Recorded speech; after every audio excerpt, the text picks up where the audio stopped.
So before we begin, let us take a moment to pay homage to the Deva of Devas, the Brahma of Brahmas, the Supreme Buddha, he who is undefeated, unparalleled, unequaled, he whose mercy, compassion, loving kindness and equanimity knows no limits or bounds, and is more infinite and vast than all the oceans put together. He whose wisdom is far greater than all the stars and all the skies put together. He who is our guide, our teacher. Let us take a moment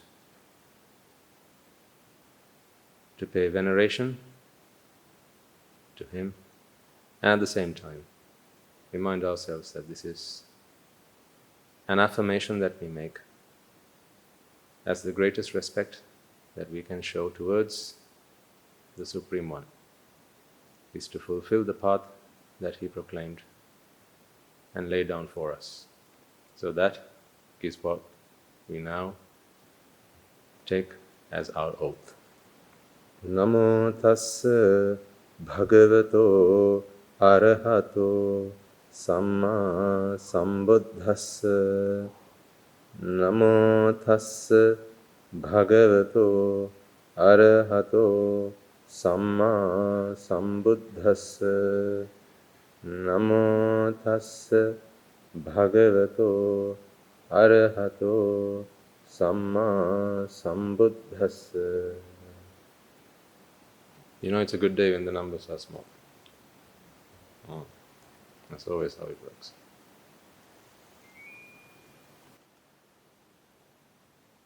So as a teacher, one of the teachers at the monastery,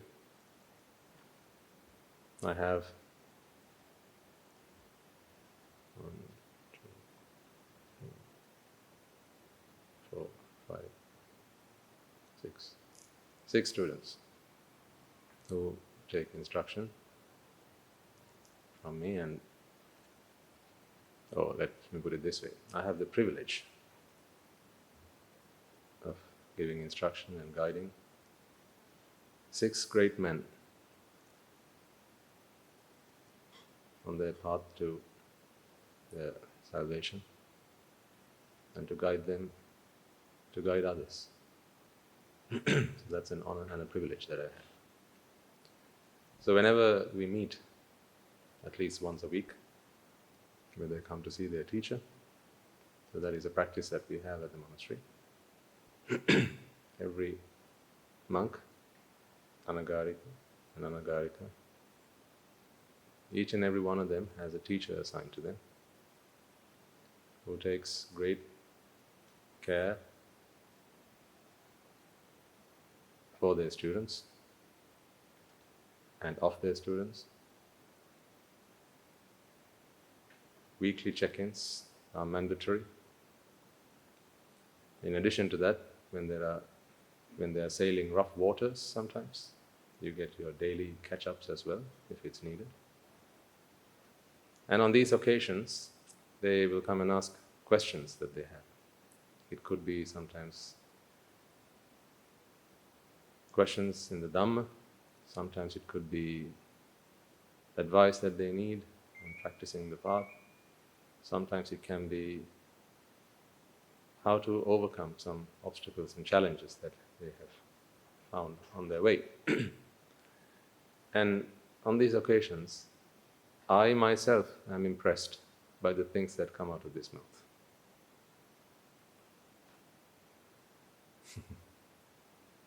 So I look forward to those discussions. Not because I love the sound of my own voice, particularly not these days,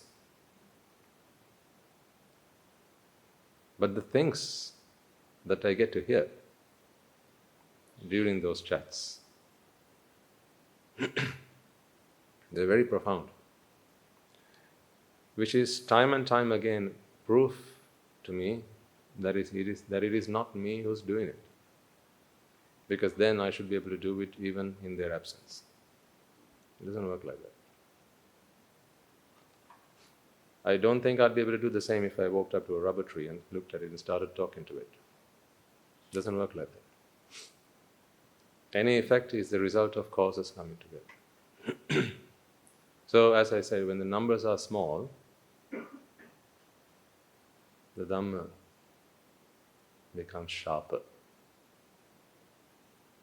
and it becomes more potent because it's a higher concentration. Less surface area, same force, so there's a lot more oomph to it. Because when the numbers are smaller, remember, this is ultimately, this is a performance. And the factors that directly influence this performance are things like merit power,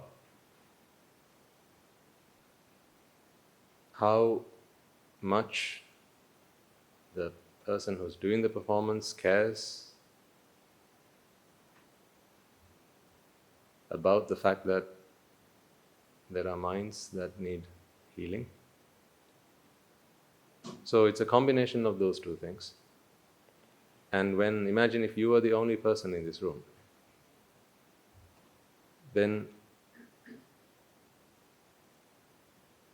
the entire energy and focus is on that one person. So nothing that will be said is in any way related to anyone else at that time. It is entirely focused on one person. So that's why I say when the numbers are smaller, this gets sharper. So brace yourselves. Don't tell me I didn't warn you. Because it's not me who's doing it. I don't get to decide what I have to tell you today. It is not a conscious decision. There are, sometimes, I might have some announcements to make. Then, I'll be reading off a script. I'll tell you, oh, this is happening, that is happening. Like today we have the Dakineyo event. Those are pre-planned, they are pre-scripted. So I know at some point in the sermon I'm going to have to talk to you about it. But the actual essence of the Dhamma, none of that is scripted. That is why sometimes I walk out of here thinking, wow, that was one hell of a sermon. So it helps when everyone is alert and awake, because once these things shut off like this, then that connection, that avenue that starts drawing those merits, that shuts off, because it is the mind whose merits are drawn at that moment. So this is the door to your mind, isn't it, for me? And as well as these two things. But when it's obvious that those doors are shut, then that avenue is no longer available. Right. Let's talk about something very practical and see how we can relate what we have learned so far in the Dhamma to solving problems that we come across in our lives. Last week was a good example of that. We talked about, when the mind is in conflict with someone and thoughts that you might have, how do you apply the Dhamma in those situations? And we talked about multiple identities, remember? And that was a really interesting Dhamma point, I thought.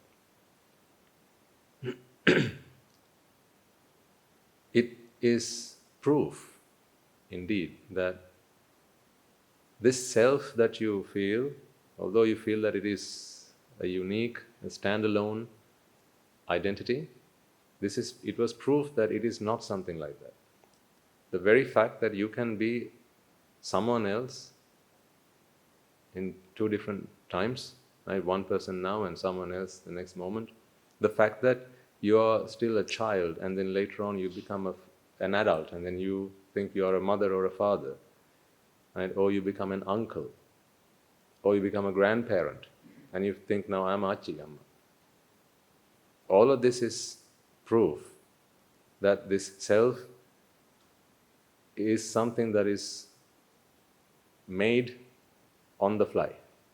It is not an entity, it is not a concrete entity that has forever existed. Which is why, again, you think today you are a human being.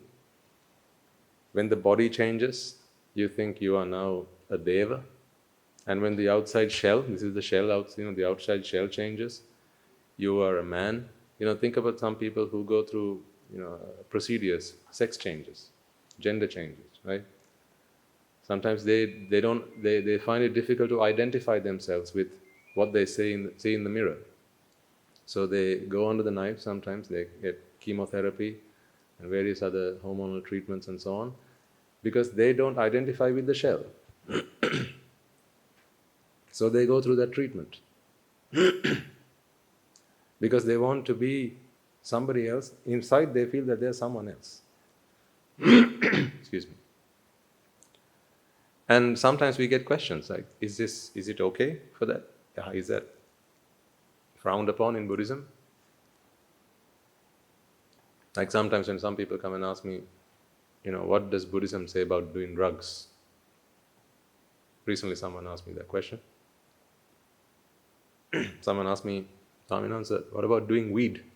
Is that bad according to Buddhist teaching? Would you class and consider that as drugs? I only had one question for him. I said, Puta, is TV a drug? You answer that question and I'll answer this question for you. Because he was asking me a technical question. It's a minor technicality. Because what it is today will not be the answer tomorrow. At some point, somewhere in the world, they'll legalize it. Perhaps it is already. Maybe I'm just behind the times. At some point, methamphetamine will be legalized. If you can't beat them, join them. If you can't stop them, then make them work for you. Isn't it? That's the way the world works. At some point, you're going to tip the balance. There will be the crime doers and the crime fighters.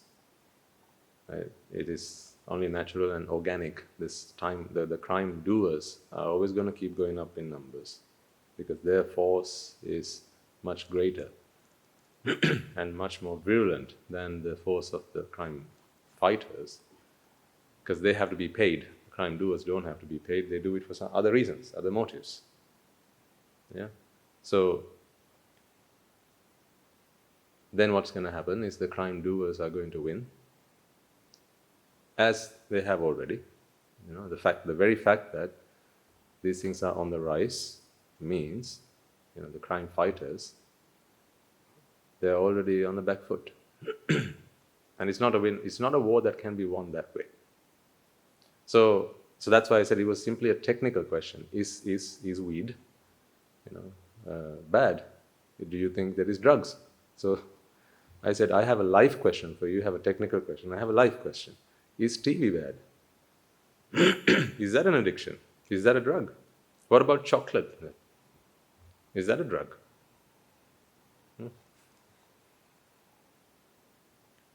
What is a drug?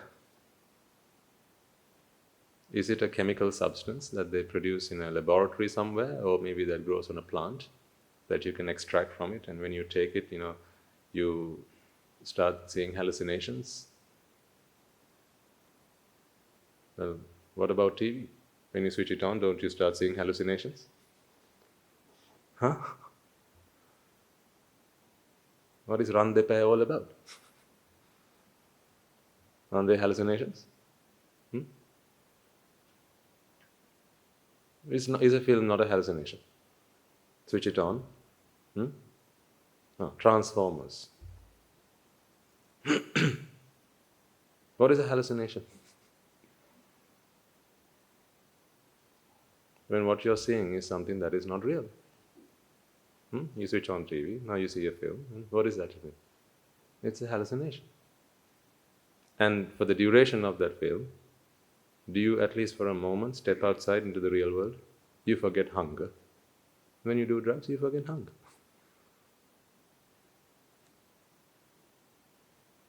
You forget that you need to go to the washroom. When you start watching a movie, you forget that as well.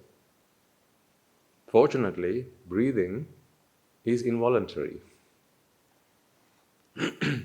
Thank heavens for that. Fortunately, breathing is voluntary. Imagine if you had to think and consciously breathe.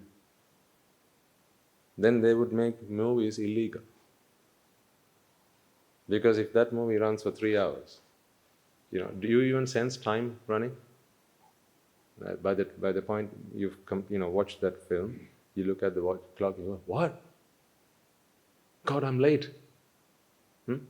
Cartoons, teledramas, or just TV in general. If it's not something that keeps you in the real world, if it creates a world for you, this sensual world is a hallucination. So then tell me, which one's worse?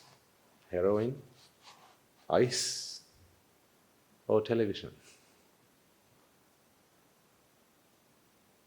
So that's why I said it's just a technical question. Is weed, is doing weed considered doing drugs? What about eating chocolate? What about ice cream? Have you never sat down with a tub of ice cream thinking, I'm just going to have 2 or 3 spoonfuls? Yeah, right. It's when the spoon hits the bottom, you know that you need to go back for refills. That's when you start feeling, oopsies. Oopsies.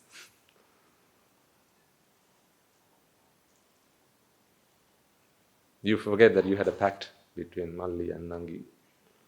And we were going to have 1/3 of it. That you forget. It's when the next piece you put in your mouth is actually the foil. That's when you know the bar has run out. So, hallucination. In that world you create for yourself, you are somebody else. You are not the real you. If you are the real you, wouldn't you recognize for a moment that what you're putting in is dangerous and harmful for you? What is doing drugs then? Not a moment's consideration to think about the fact that what you're putting in is harmful for you, it's toxic. Yeah? You take a syringe and sometimes, inject that, and, the pain is just secondary. You don't even feel that. Because the kick that you get out of it, that is what you're after. So, TV, same thing. Chocolate, same thing. Ice cream, same thing. Pornography, which is worse, that or drugs? At least, when you do drugs, right, once you get yourself the right dose, right, you fall flat. Right? It takes a while for you to regain your consciousness and start taking the next dose. That's not so for pornography. You can just keep going on and on and on and on.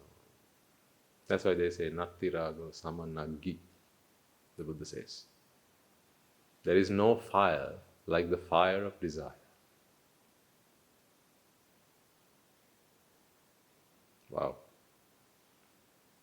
You've seen forest fires, at least on TV? When do they stop? Once it has consumed everything in its way. That's when it stops. Because once it starts, there's no stopping until it has consumed everything in its way. Anything that is flammable, it will consume. Every twig, every leaf, every insect, even the innocent rabbit.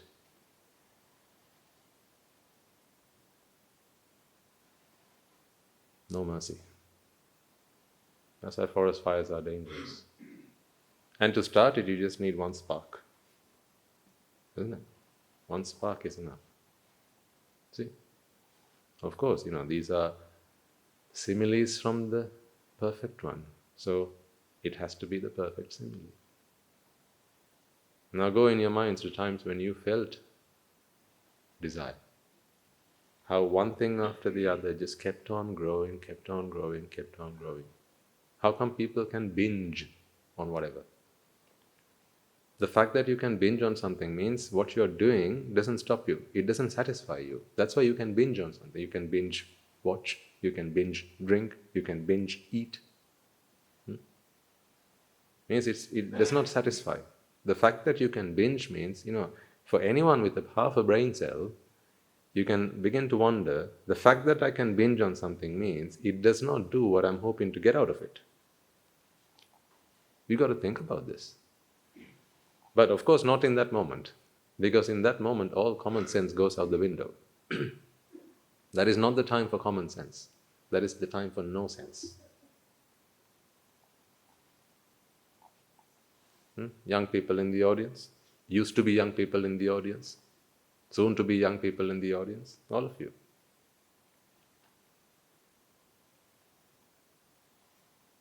Think about the times in your life when these things happened.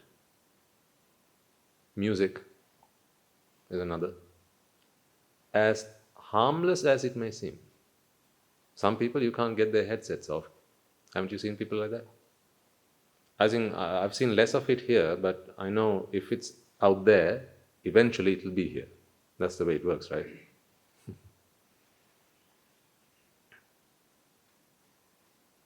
Whatever the Suddha decides that they have to do, after a while it becomes the trend here.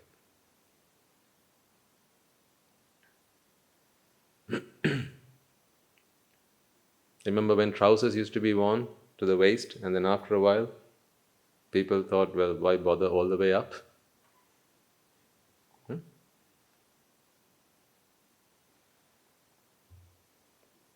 We didn't start it here, started somewhere else. But then soon enough, all you need is one advert. All you need is one website. The beauty of an interconnected world. All you need is one Instagram photo. And now it's trending. It's the thing these days, isn't it? Trending. Everything has to be trending. Everyone wants to be a trend setter. Just think about how much of a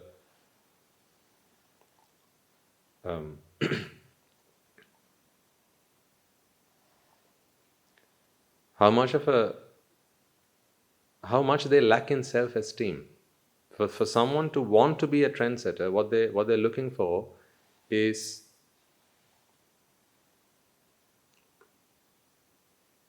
for someone else to validate them. We talked about this on a previous occasion. This is validation they're looking for. Someone else to validate my presence, someone else to appreciate me. Right? This is what people want when they go out looking for a gathering. Nowadays, for young people, how many friends they have on Facebook? They don't have to be real friends. But the number, this is a big thing for people nowadays. You'll know this among friends at school, right? People will ask you, how many mates you got on Facebook? How many friends do you have on Facebook? How many friends do you have on this? How many friends do you have on that? That matters for your street cred. If you've got a good, reasonably high number of friends, then you are well connected. And that gives you a social acceptance. So one picture of someone doing something that is new, think about how these trends are set. This is a good, really good discussion to have. Think about why these trends are set, because it helps you stand out of the crowd. That's what people are looking for. Something different.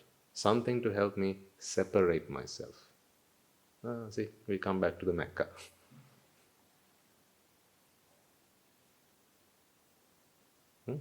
Something that helps you separate yourself from the rest. The fact that you sense an identity, a self, is evidence that the last thing that the mind will fight for Even on a sinking ship, the last thing that the mind will fight for, even when you're in the aviti, right? When the whole world is up in flames, and you're boiling in hot molten lava, even then the mind is fighting for an identity. So you can see how badly the mind wants this.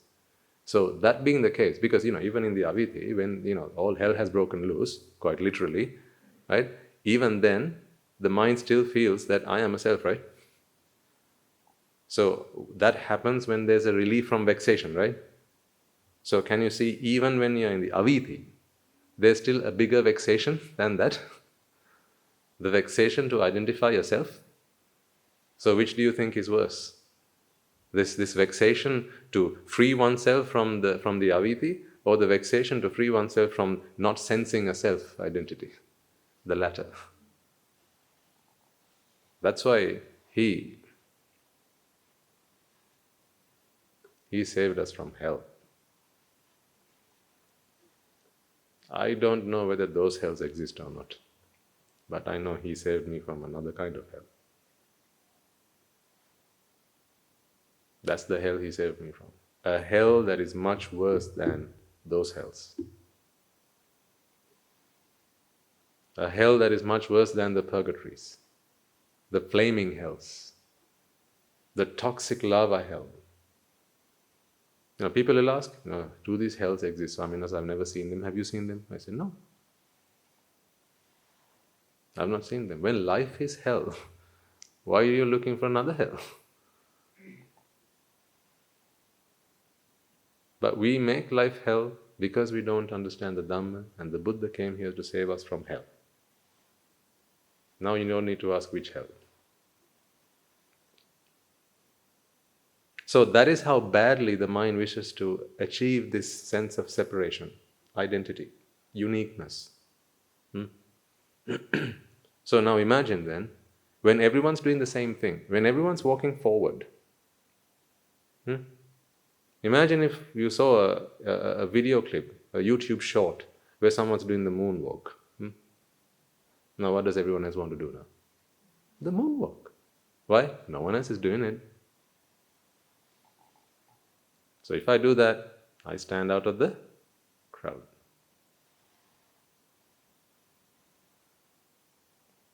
They're looking for that recognition. That is what recognition is. They're looking for recognition. Recognize that I am different. That is what recognition is. What else is recognition? How do you recognize the chair among other chairs? It's the same stuff. But people look for recognition. They have recognition and award ceremonies, don't they? Oh, wonderful things, aren't they?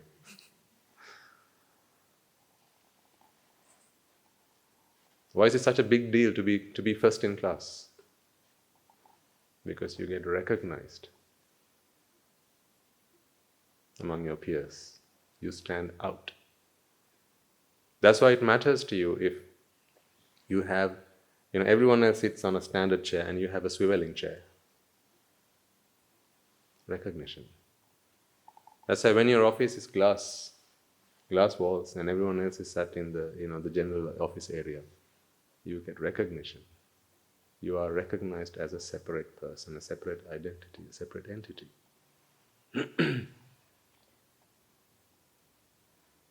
That's why titles matter. I know lots of people who work hard on their academic qualifications, not purely because they want to serve, but because of the recognition that it helps them achieve.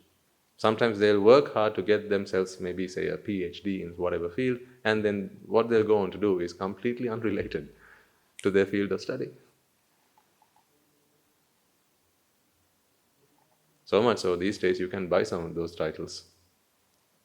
There are some doctorates, you just have to pay for it. It just costs you something.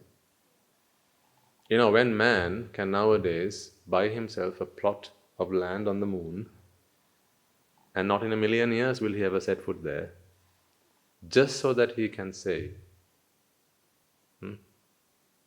I. What's the most beautiful word in this world? I. own a plot of land. I own a piece of the moon. Oh, what a wonderful feeling that is. Exhilarating. The fact that you can say that.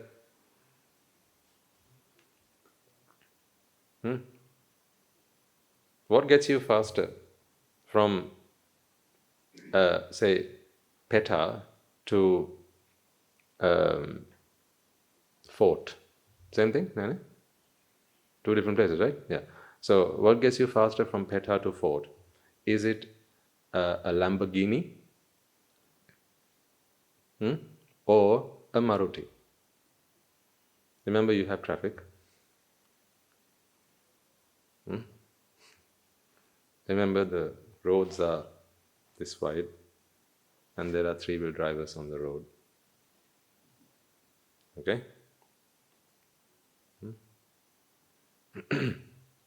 They're both air-conditioned, fully air-conditioned. But why does it matter then?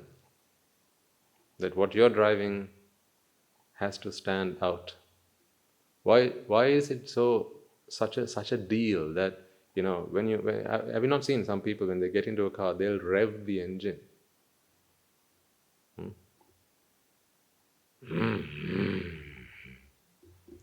What for? Why burn that fuel?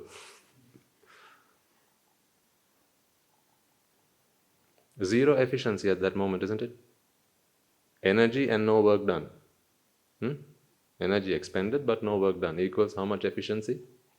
Zero. No, but some work is being done. I'm standing out of the crowd. Because there are people standing around saying, oh, that's sick, man, that's sick.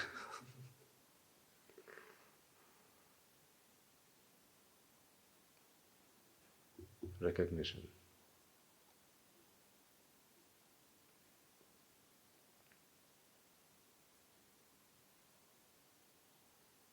Yes, we should be amused by these stories, but equally, we should ask ourselves, who are we laughing at?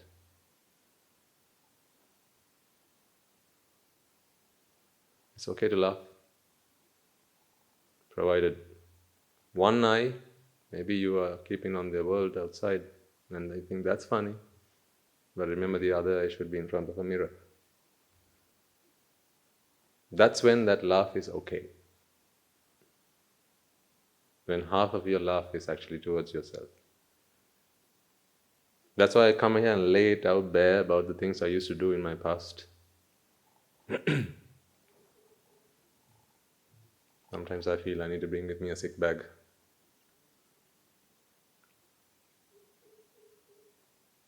Not to punish myself, not to feel bad, but more to think about the consequences of this lunacy that we go through. This is a study then. So I've not come here to give you a comedy show. What I've come here to do is to get you to start asking some questions. Open your mind. Be critical. But productively critical. It's okay to laugh. Partly I'm saying this because it is amusing. Yes. No denying that. But it's important that we look at ourselves through that lens and ask ourselves, didn't I do the same things?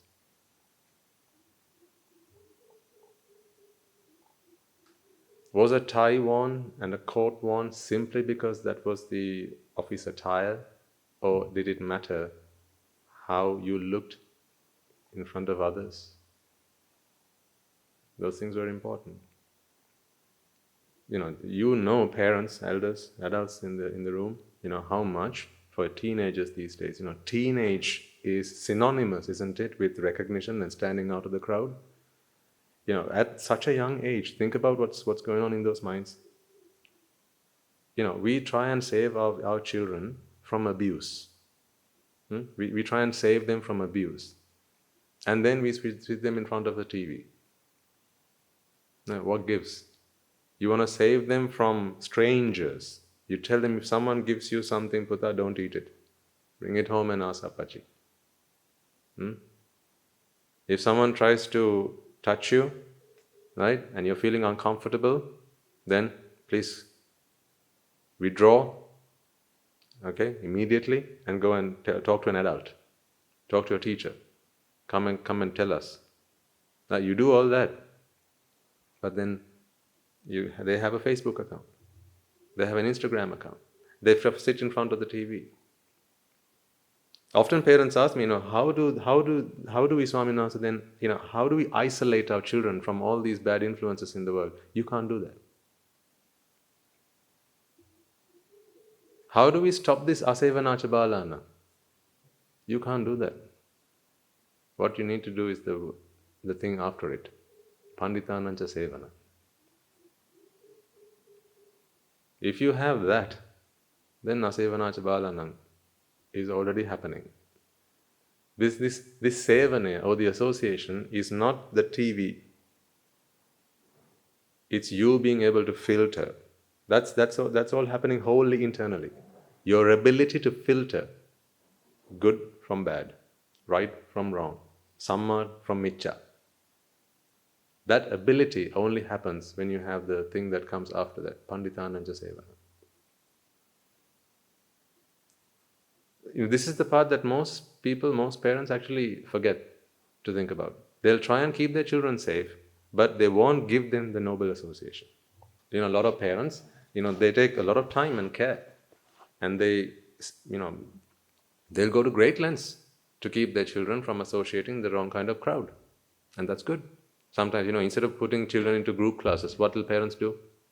Individual classes. Why, if you ask them? Because I care about my child. I don't want my child spending time with the wrong kind of people.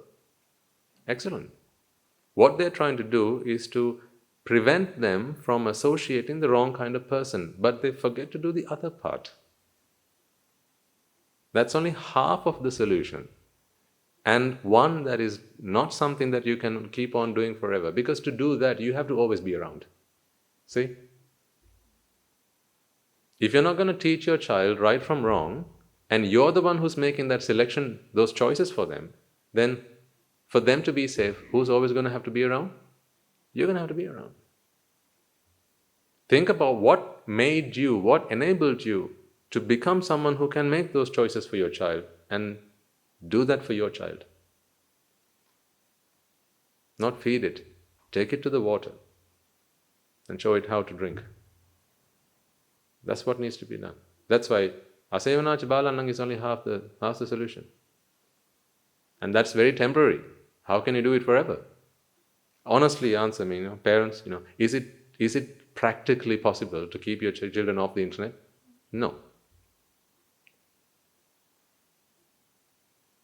And do you know how to configure a commercial firewall? An industry standard firewall? Do you know how to create accounts for them so that they can log in, and then you can monitor their web history, and then you can keep an eye and be alerted when things are going wrong? You don't know how to do that because that is not your specialty. You learned how to cook, you learned how to feed, you learned how to, attend the household. You didn't go and learn how to set up a firewall. But, without any preparedness on that part, what has happened is, our children have been exposed to everything that's coming from there. The internet is not the bad thing. Internet was not invented to do bad things. It was invented to serve. Like the knife. It wasn't invented to kill. It was invented to save lives. It was invented to slice bread so that you can feed those slices and save lives. But then ignorance and attachment hijacked. And they figured, the knife can be used for more harmful things. See? They weren't invented for things like that.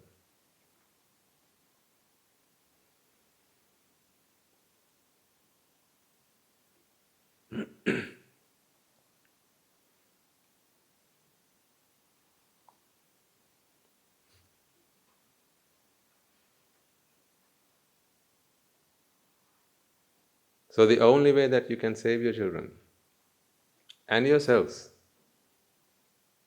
is if you do the other part. Panditananja sevane. And that is why you have brought your children here. That is why you bring your children to see Mother. That is why you bring your children and give them some time to talk with the Swami Hanse. Because even, perhaps that might be 15 minutes, but in that 15 minutes, they will talk to them about how to fortify their minds, how to build that fortress around them. They'll give them the weapon of wisdom, the shield of wisdom.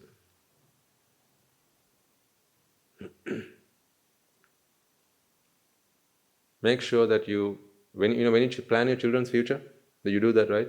Right from the day you hold that infant in your arms and go, I'm going to make you the happiest thing alive. Every parent would have done that, right? And then from that day onwards, you planned for their future. You planned about their education. You planned about their health. You planned about where they're going to be. You planned about, their inheritance. You planned where they were going to take their higher education. Maybe you saved up for university abroad. You wanted them to become a doctor, maybe for 5 long years, all that tuition that you need to give them, the accommodation for that. You saved up for them. Every penny that you could have spent on yourself, you thought, no, I can save this for my child, and you did that. You bought land, you bought property, and you saved it for them. So that when you're no longer here, they can fend for themselves. But what if you forgot the most vital part?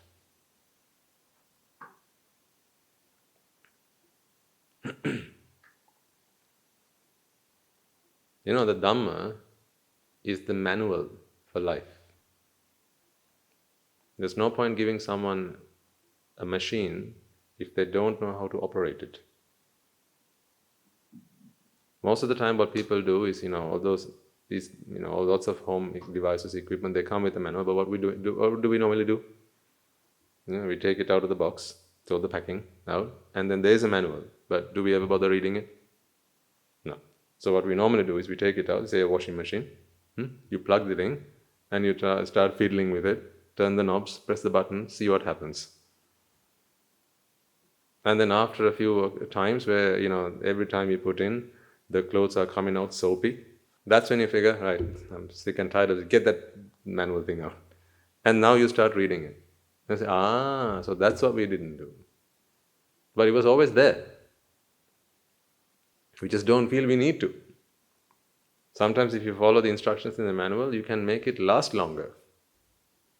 Because it will tell you how to care for it after you have used it.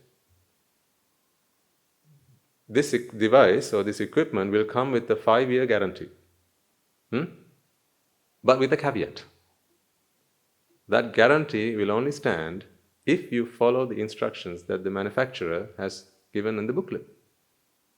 So when you take the thing back to the retailer and tell them, this is broken 2 years on, then they will open it up and they'll check the insides of it and they'll say, see, you haven't serviced this part. See, it's all dust and grime here. It hasn't been serviced in a long time, ever since you bought it. I didn't know I had to service it. You didn't read the manual then. So we can't honor the warranty claim.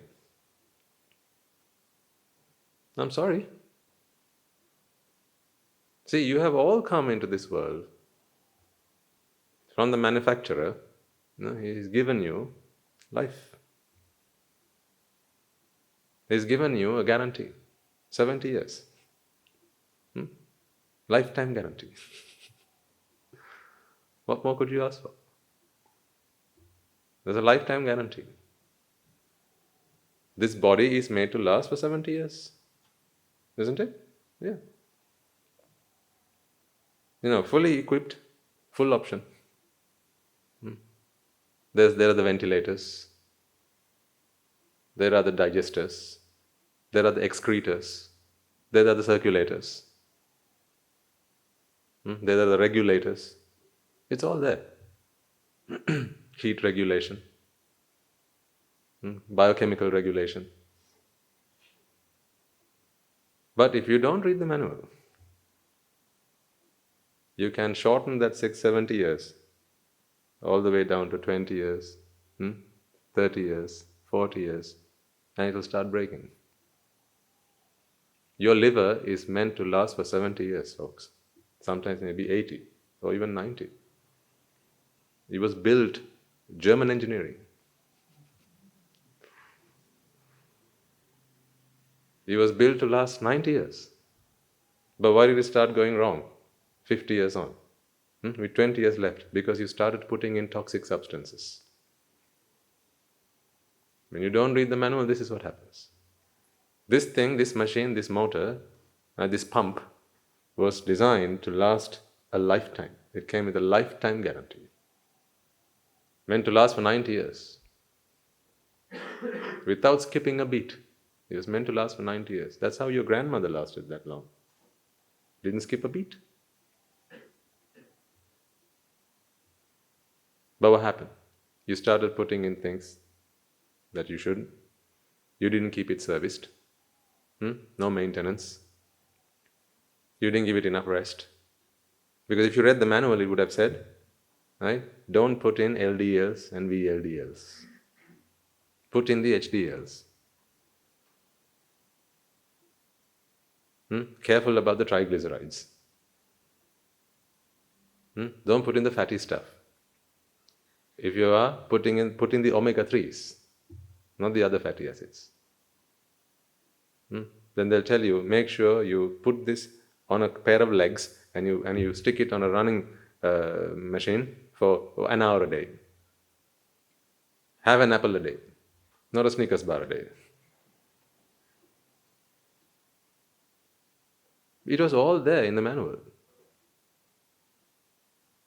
But like all machines, what you do, you took it, threw the manual out with the packing. As soon as they cut the umbilical cord, packing, the manual also got thrown out. Here's the equipment. The doctor gave that to the mother and said, take it home. That's what happened. Now the same thing happens with the mind. This body is meant to last for 90 years. That mind is meant to last sansara.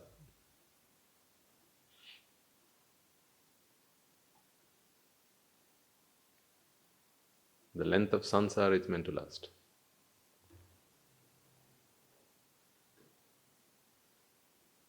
You get changed. It's like changing your clothes. Get out of this shell into another shell, and you carry on. But look at, this mind was not meant to suffer. So why do we suffer then? Because you didn't read the manual. So what is the Buddha Dhamma then? It is the manual. The long lost manual. Like the Chronicles of Narnia.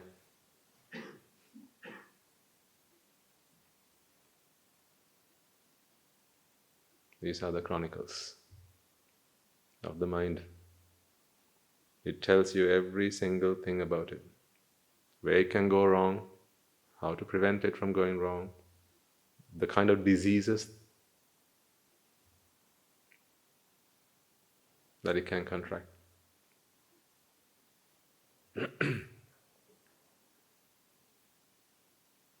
So, at least now, it's good that, people are becoming interested in this.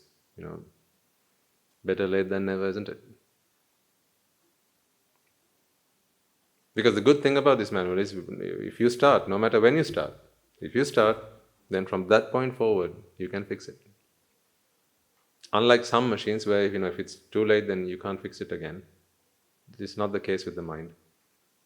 Wherever you start, whenever you start, if you start working according to the manual, you can fix it again and get it running at optimum condition. And some of you are coming close to that, running at optimum condition. And once you start running the mind at optimum condition, optimum performance, its possibilities are unlimited. You have infinite potential, each and every one of you. All of you. Infinite potential. Unlike the body, you can't fly just because you think you want to. The body's capabilities are limited, but the mind's capabilities are unlimited. What evidence do we have? Our forefathers.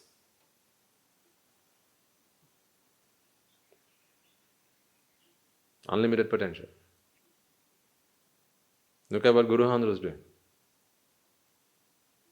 It's only been, 5 years since he started this place. Look at what he's managed to achieve.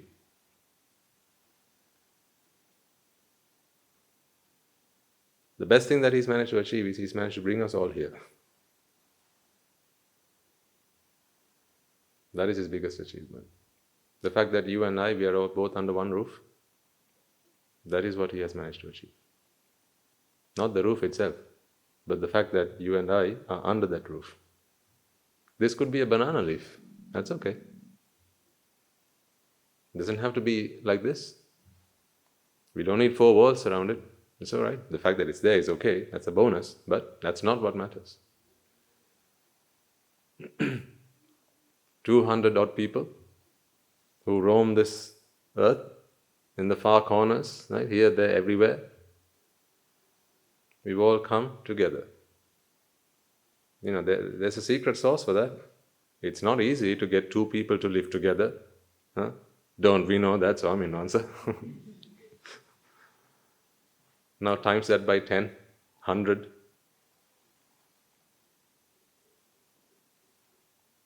You got to understand how he does that. What is this magic? If it's so difficult for 2 people to live together, to coexist and to cohabit, how come 200 people can live together without bumping into each other and stepping on each other's toes and without, like walking on eggshells? Live freely, happily, harmoniously.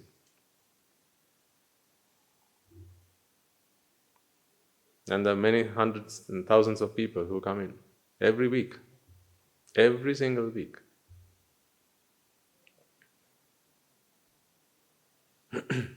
And all those people who join us online, they all come together.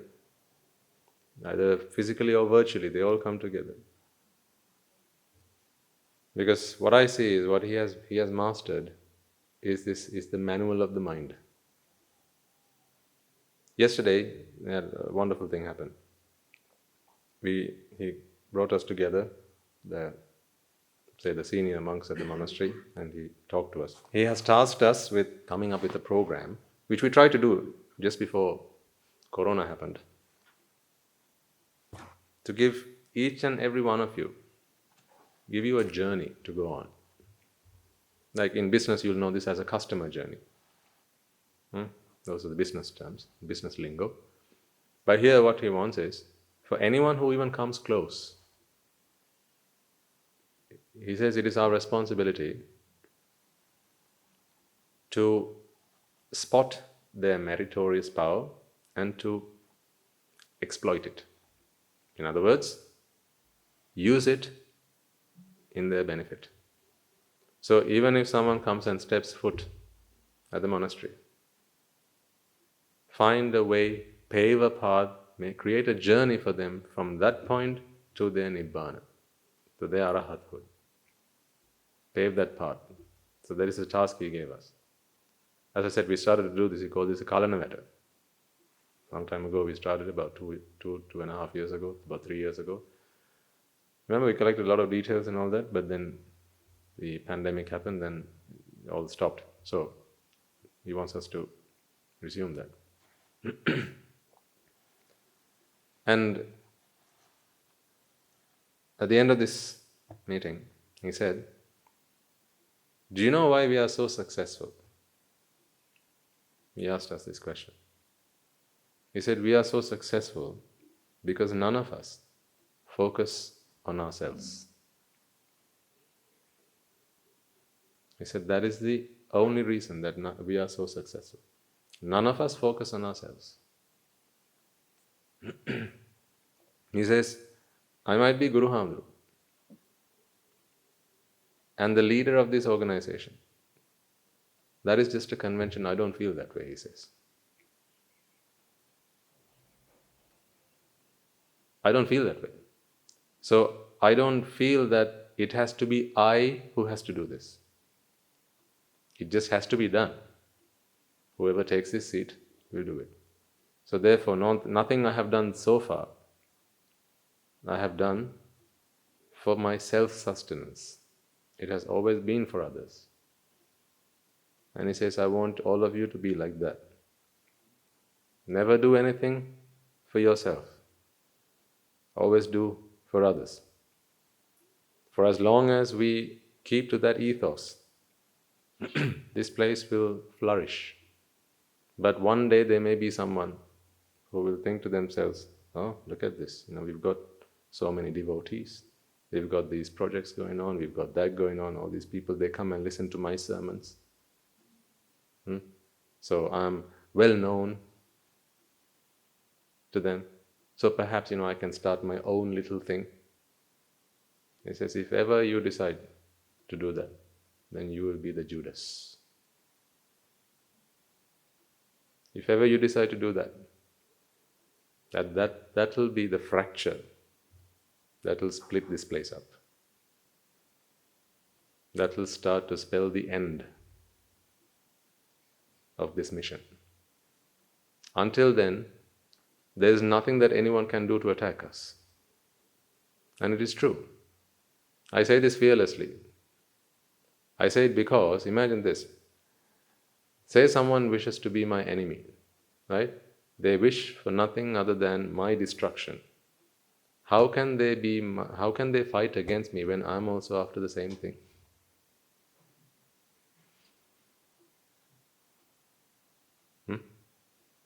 Someone wants to destroy me. That is the same thing I'm after also.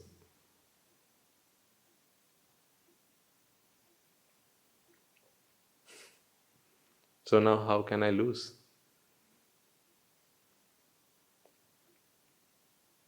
Yeah, he said it in such wonderful ways. He said, this Dhamma has given us so much energy, and it is what keeps our back straight. It is what keeps us fearless in the midst of all threats and challenges. Because those threats, when they come to us, they're like flower petals. They are blessings.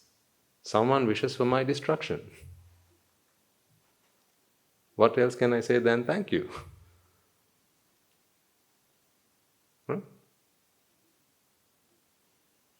That is what I've come here for. So see, you can't beat me. I have become invincible. Not invisible yet, invincible. Cannot be defeated. See, wouldn't you like to become someone who cannot be defeated? That's how you become the unvanquished one. Become an undefeatable one. You can't be defeated. You can't be defeated when you and your enemy are both fighting for the same thing. Think about this, right? You have something, okay? This is very precious to you. Now you understand that this preciousness is the problem. I don't want to feel this way about this. This desire that I have towards this is the pain. That's the bane of my life. I want to get rid of this. Not this, but the preciousness I have towards it. And I'm thinking, how do I give this away to someone? I want to be able to give this away to someone freely. Because I feel this attachment is just, weighing me down. It's such a burden to me. Someone comes and steals this.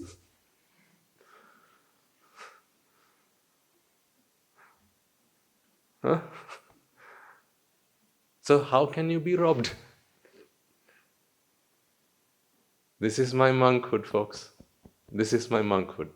Not my robe, not my alms bowl. The fact that I cannot be robbed. I'm free. You can take my robe, but you can't rob me. You can take my alms bowl, but you can't rob me. You can take parts of my body away, but you can't rob me. I dare you. Rob me if you can. This is the gift of the Buddha.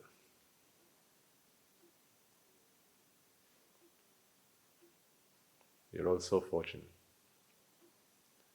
Think about the lives you used to live, trying to protect yourself from the threats that surrounded you. You build those walls up. You put those cameras.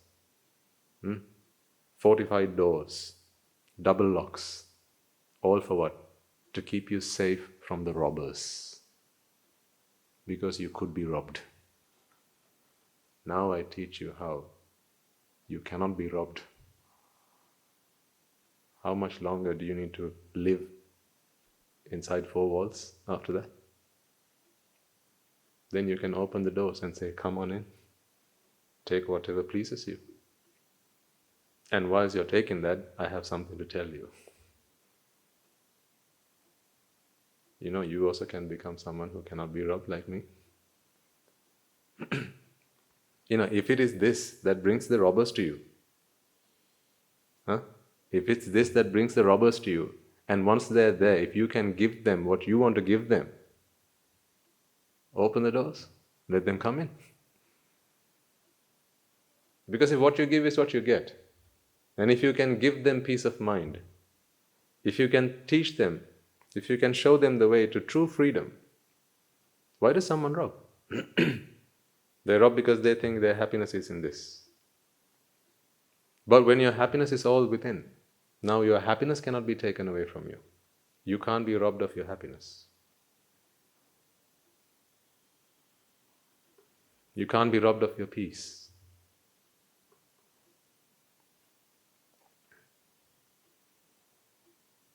See, this is my monkhood.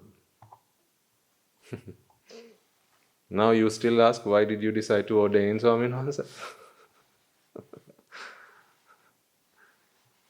When you had everything going for you, Swaminathan? When you could have lived a life of luxury? When you had things that only, people could only hope for, and people could only dream about. When you had all that going for you, why did you leave all that and come into a robe and to a life of, poverty, where you have nothing today? Yes, I have nothing. I have nothing to fear. That is what I have nothing of. I have nothing today that keeps me up at night. So don't stop at you have nothing. And say the other part also. Swaminathan, you have nothing. Yes. That keeps you up at night. Ah, yes. Swaminathan, you have nothing and we have everything. You have nothing, Swaminathan. Yes. That makes you scared. Yes. And we have everything, Swaminathan. Yes.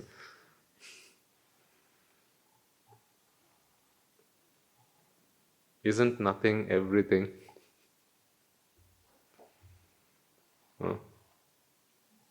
Isn't nothing everything you want? Everything you could ask for? That's why he said, that was the advice he gave us right at the end, before we left. Never become someone who fights for anything other than Nibbana. It's not your Nibbana or someone else's Nibbana. There is no such thing. Your Nibbana sir and your Nibbana madam, your Nibbana puta, there is no such thing.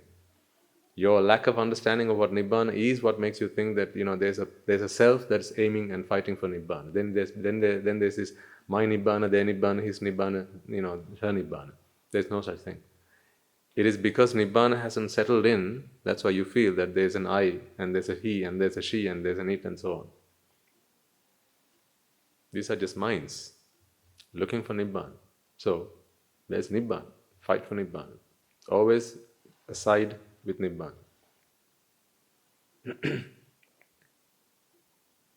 And if ever you fight for your peace, for your part, if you fight for self-preservation, at that point, the whole thing will start to spoil. So, I pass his message on to you as well. In your families, if you want harmony in your family, if you want happiness in your families, folks, be someone who cares and loves others, everyone else in the family, selflessly. Whatever you do, do it for others. No matter what that community is, that could be the family, that could be the workplace, that could be the monastery, that could be the country. If there's a president of the country, a ruler, a leader, and he wants harmony, unity, between all people, all citizens, Then by example, he needs to be someone who shows others that I exist to serve others. Not just words. Remember, words can flatter, but only actions will matter. So flowery words, flattery words, that is not what makes the difference. It's those actions. Are you deep down inside genuinely someone? You can't do this until you understand the Dhamma. That's the thing though. Otherwise you can pretend to care about others, but deep down inside you're still fighting for self-preservation. That is why the Dhamma has to come first. That is why I invite our parents, make sure that whilst you give your children everything, all the material, wealth and luxury and all that, there's no problem with that. At the same time, do make sure that they understand the Dhamma. You give them the gift of Dhamma. That is the manual of life. That is the manual of happiness. That is the manual of freedom. That is the manual of liberation. That's the manual of peace of mind. What's the point if you have the whole of the world to your name, but you are insane? Haven't you seen people like that? If you go to Angoda, there are people who believe that the whole world belongs to them. After all, it is simply a belief, right? Isn't it? There are people there who believe that they're the ruler of the world. What is the point in that? Because they are insane. Now put yourself in the same situation. You bought for your child 50 acres of land. Coconut and tree and rubber and all sorts of other things. You bought for your children, right? A house, a mansion, swimming pool, badminton courts, tennis courts, gym, all that, complete with all that. You earn for your child all the money that you can think of, that they'll ever need for 10 generations. That's all the money they'll need. But in their mind, if they're not happy, it's like eating that ice cream. It's never enough. We talk about content. Contentment is bliss. Yeah. How can you ever be content if what you're looking for is not in it, but you think it is? Tell me how one can be content then. Did you catch that? So profound.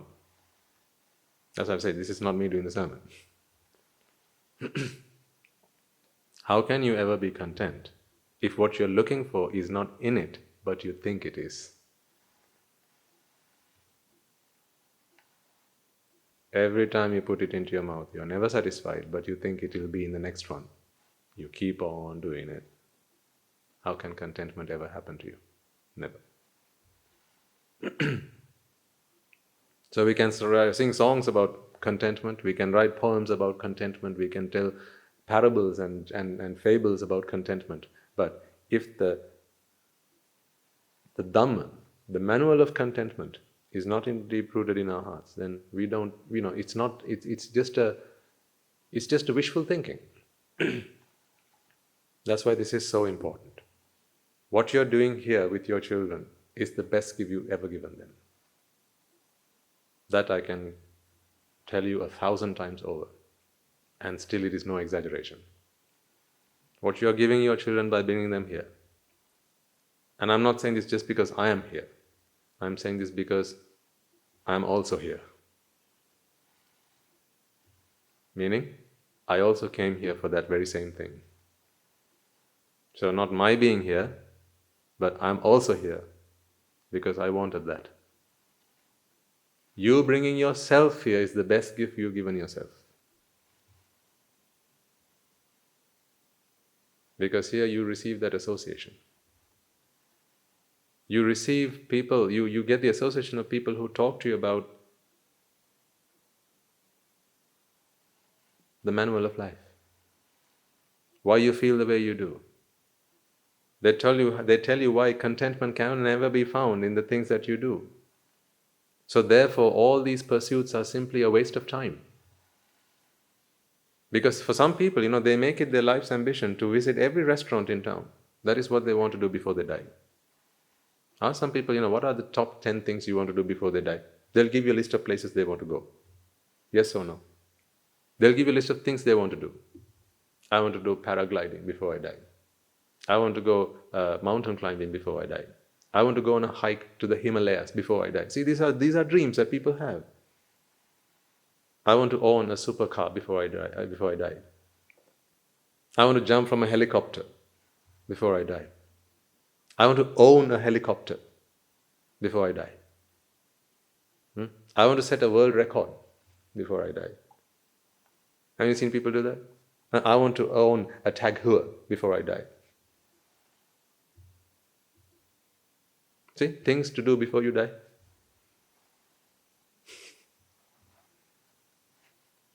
They're so focused on the things that they want to do before they die, they forget that they die. Things to do before you die. If there's any one thing to do before you die, that is what you're doing right now. The only thing that is worth doing before you die is to learn how to face death. Because none of those people have actually learned how to face death. That's why they say, before I die, I have to do it, because I don't know what's going to happen when I die. Isn't it? I don't know what's going to happen when I die. Right? I don't know how to face death. Right? It's just such a, I don't want to even think about it. So without thinking about that, let me do all these things before I die. Don't know when it's going to happen, so I better plan it all.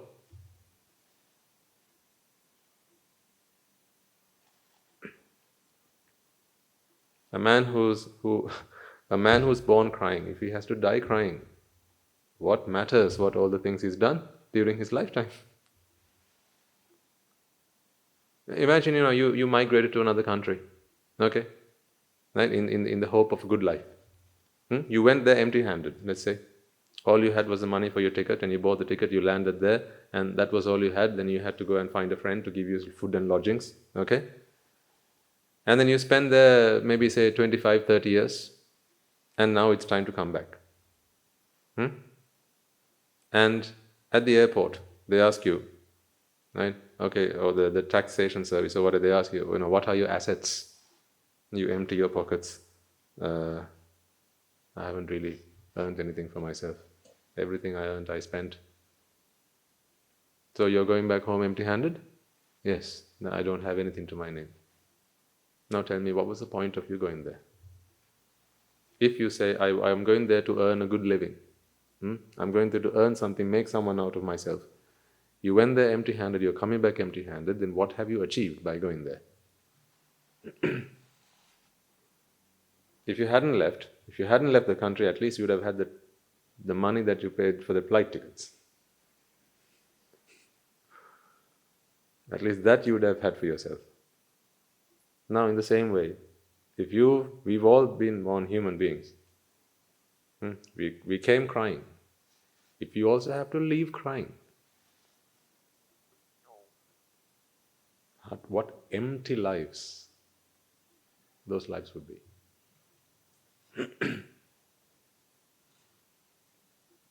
People are beginning to understand this, and that's great, because the more you spend your time in the Dhamma, the more you'll understand this. Some people, I know there are some devotees who come here, and some of them, they have more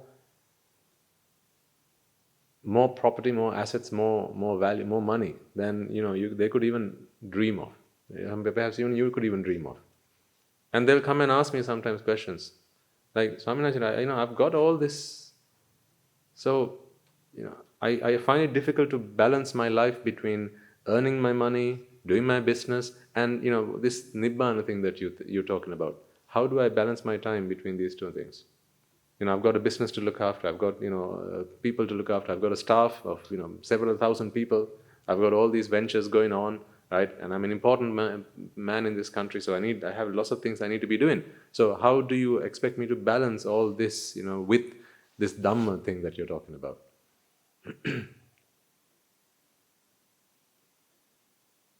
So the question is, I have a question for them in return. So you say you're rich, right? So why do you still cry then? Spend all the money you have and stop crying. You still get angry, madam. Or what? Spend all the money you have, give all the money in exchange, and earn your freedom of mind, peace of mind. So, what is the point? If you got a cancer, right? If you were diagnosed with cancer, then what is the point of having all that money to your name? What? So you can spend it on treating your cancer. That is all you're going to have to say. Okay, say you treated your cancer. What's going to happen next? You're going to die. What if I didn't treat the cancer? They're still going to die. If the end is the same, what matters what path you've taken to get there? That is why what we are here doing is to not, these are the things to do before you die. Here we learn how to die. Prepare ourselves for death. And that death is not necessarily the death that happens, when that machine goes tick. That's not the death necessarily I'm talking about. I'm talking about the death of your fears. That's the death I'm talking about. The death of your sorrows. The death of grief. If that is what death is, none of you have died yet, have you? Then die. Die go. Go hang yourselves.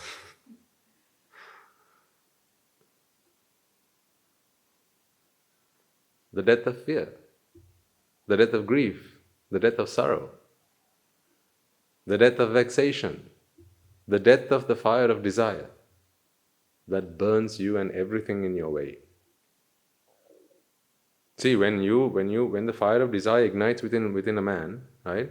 People standing around him are in grave danger. Yes or no? Yeah. No one got raped by an arahant.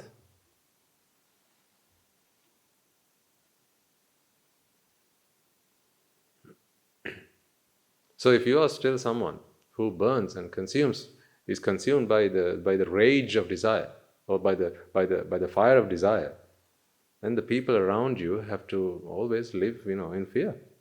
What you might do to them. No one got stabbed by an arahant.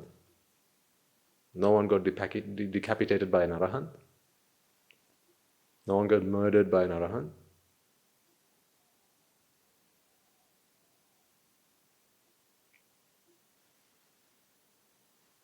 So when aversion still lingers in your minds, you're a threat to humanity. So, when people try fighting for world peace, what do you suggest is the best thing they could do? They'll have symposiums and conferences, and they'll fight for world peace. We need world peace. Let's fight for world peace. What would you suggest they do? What I would suggest is, go and do that to yourself first. Find peace. Because when you're at peace, the people you live with will be at peace. There'll be a man or a woman who will stand up on stage and they'll talk to an audience of 5,000 people and they'll say, let's fight for world peace. At home, he beats his wife. World peace? Please.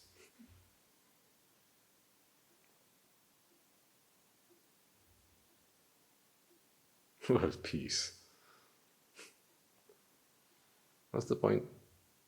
That's why, if you walk the talk that you give, I'm talking to people who talk the talk but they don't walk the walk.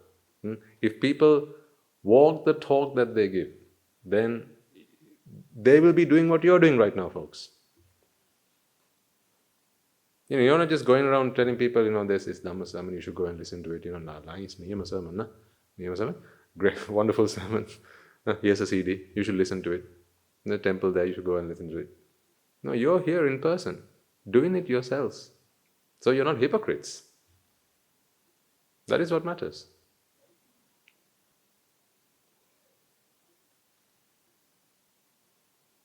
What you show by action is the best sermon that you can give. Because actions speak volumes. Your being here, your presence is the best example you can set for your children, madam. That is why you're a good mother. By example, you're doing that. That is why you're a good father. You're doing it by example. Not, you have to go to Sunday school. Go. Ammi and Tati are busy. We have to go to the office today. Why? We have to earn money. We have to go to the bills to pay. But you go to Sunday school. Now, no wonder those children protest. Ayyo, today also? I want to go play with my friends. No, Sunday school.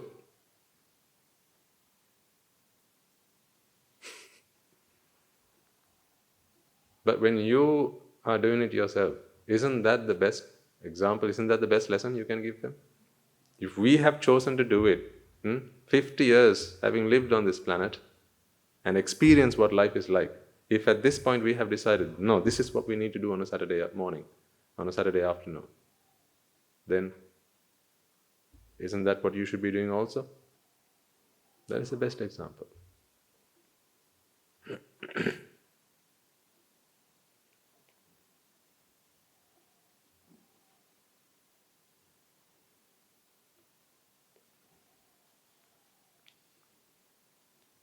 And something else I thought I should mention to you or talk to you about.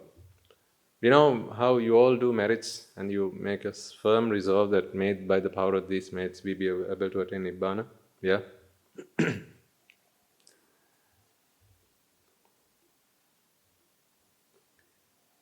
Your merit power can come in various guises. You need to remember this. Your merit power can come in various guises. It is not down to you to decide whether this is the right way or the wrong way. Let me give you an example.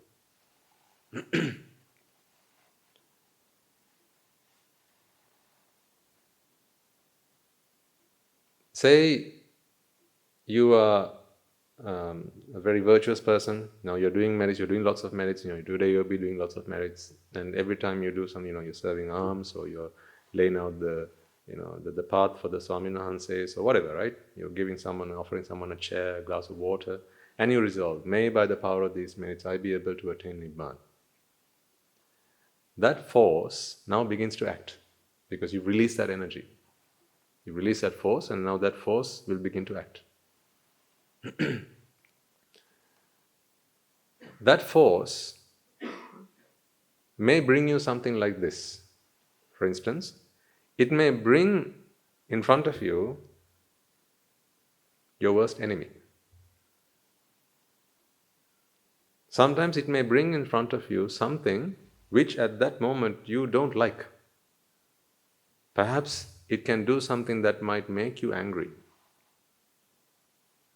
As I said, it might bring you your worst enemy. It does that because that is the next obstacle you need to jump to get to Nibbana. That's why I say it will come in various guises. Imagine you are climbing some stairs, a flight of stairs to get to the top. Okay? The next step that you have to put your foot on is there because you have just climbed the step before that. Yeah? It didn't come to you, did it? You went to it.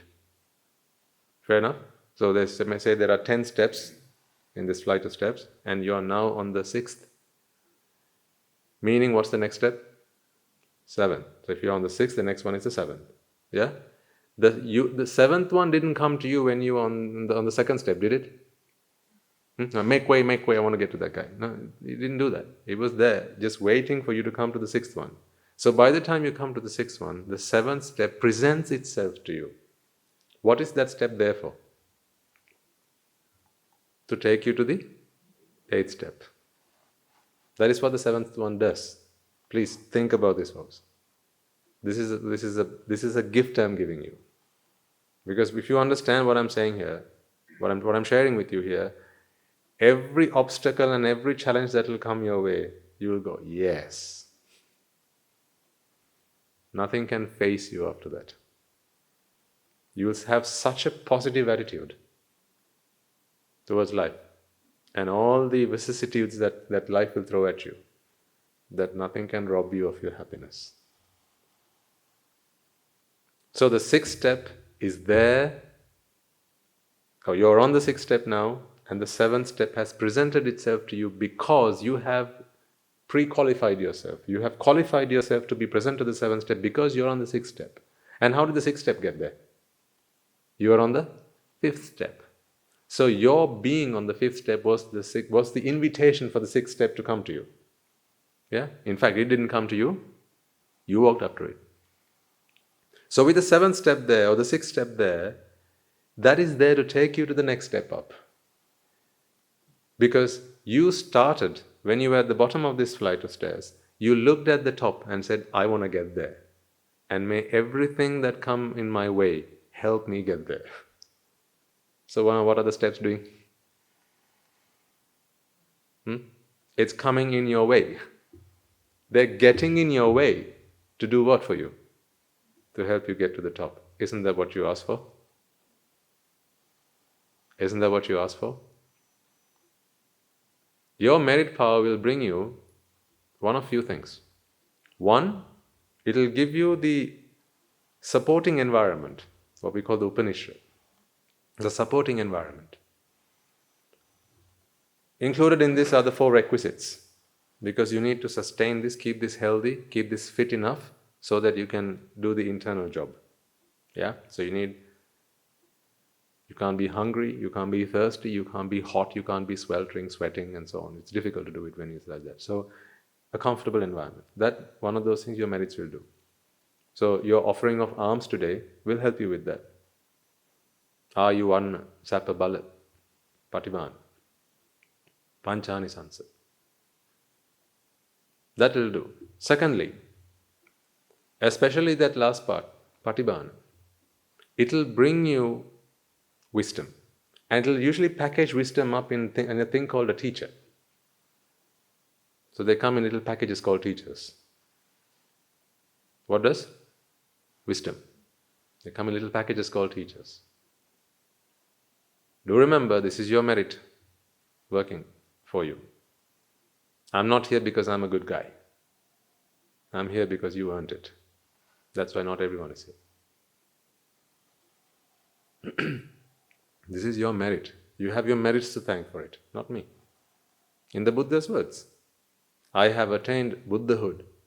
To attain Arahathood, to attain the Pacceka Buddhahood, to become a Sotapanna. All of this is down to merits. Because if vipāka is everything, then all you have to your name are the merits and the demerits that you have done. That's all you have to your name. And nothing else. That is why, Guru Handro keeps on going about this. Like beating up a dead horse. He'll keep on going about it. It's not the money you earn. It's not how much you have to your name. It's not all the property. It's not the education. These are fruits of the seeds that you sowed in the past. So therefore, don't count your successes by what you have earned today. Count your successes by what you are sowing today. Because that is what you will have to reap in the future. You can be a very poor man even by having a lot today. Remember, a rich man is not someone who has a lot. A rich man is someone who knows how to earn a lot. Oh, this sermon should be recorded. A rich man is someone who knows how to earn a lot, not someone who has a lot. You come across a millionaire, he's just won it at a raffle. Take it away from him, and he's a poor man. You come across a man who has earned himself $1 million. Take it away from him. In 6 months' time, he will earn 2 million. You know why? Because he knows that there are people out there who are out to get his millions. So he's going to prepare himself for that. So this time he'll earn 2 million in 6 months. Now that's a rich man. So likewise, when you see how merit works around you, all the things that you've gotten for your merits, and you say this is like someone coming and taking it from you, isn't it? The fact that you're drinking a glass of water means it's like someone's taking your merit from you, because you can't drink that same glass of water twice. That is merit you have expended. You all get my point? So someone's taken it from you. Life is taken away, it's draining you of your merit power. So if you are wise enough, you will understand it in those terms, rather than being being proud about the fact that you have all these merits. Look at all the things I have. Rather than being like that, the fact that you'll read the world, you'll understand the world, you'll interpret the world as these are simply merits reaping itself. What you'll begin to understand is, okay, so if they are going to be expended, then I need to be earning more. So you'll invest your time in earning more merits.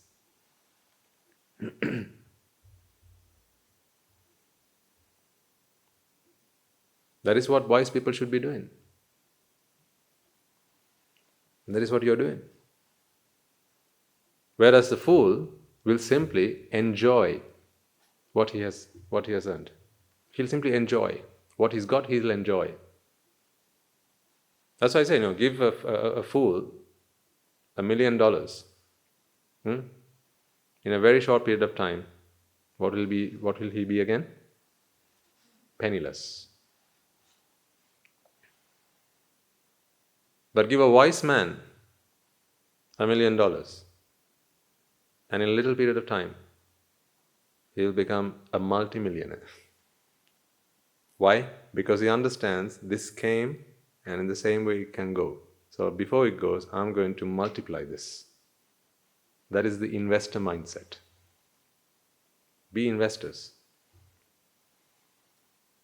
Don't be a 9-to-5er.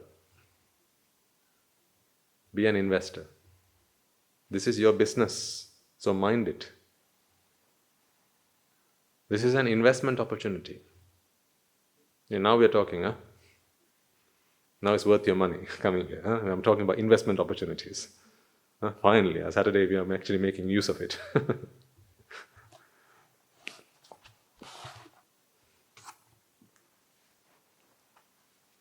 Normally to hear something like this, you have to go to the Hilton. Or to the Taj Samudra. And they'll have a conference and they'll talk about how to make your money work for you. So I'm going to do it for you today. Become an investor. Have that investor mindset. Look at everything you have around you, folks, and realize that these are fruits of the seeds that you sowed in the past. Then you become very grateful for them. You don't take things for granted. Then you don't take things for granted. The people that you have around you, don't take them for granted. If you have a good mother, that's because of the merits that you reaped in the past. You sowed in the past. You are reaping the rewards of that now. Don't take her for granted. If you have a good wife, sir, that's because of the merits that you sowed in the past, and you're reaping it now. Don't take her for granted. If you have a good teacher, if you have a good mother, if you have a good friend, don't take it for granted. You will if you forget how you earned it. If you don't take a moment to think about how you earned it, you will forget and you will take things for granted. But when you begin to understand the whole world as being anicca, in other words, all these are the effects of causes. All of this are results of activities done in the past. Now, you don't take this for granted. You know what has come will go just as quickly. The very fact that you have it means it's being expended. Think about it. What money do you spend first? The money in the bank or the money in your hand? The money in your hand. So, this is merit that is reaping itself now. Meaning, you're spending it now. How do you know you have merits? When you spend it. Think about this. You know you have merits when you spend it. How you know you have demerits? Again, when you spend it. So the fact that you are spending your merits means you have merits. But the fact that you are spending your merits means you are spending your merits. Means the money is running out in the bank account. You are spending cash in hand, but that cash came to your hand from the cash that was in the bank. Meaning that's feeding this and this is feeding this, therefore that's running out. Now you don't take it for granted because you know what comes will go just as quickly. See, these are the things we should be learning. This is life engineering. How to be happy. Isn't this the lesson you ought to learn in how to be happy? People will be taught how to invest their money, but they'll never be taught how they got that money in the first place. It is not by investing you make money. It's by giving you make money. What you give is what you get. That is how it works. It might be that a man will work hard, he'll labor. He'll work 9 to 5, he'll do a job, he'll moonlight, and he'll work through the hours. And he'll say, no, see, through hard work I earned all this money. That's only half the story. Remember, giving starts the receiving process. Yes, of course, and you have to knock. Knock and the door shall open. But remember, for the door to open, there has to be someone on the other side. Yes or no?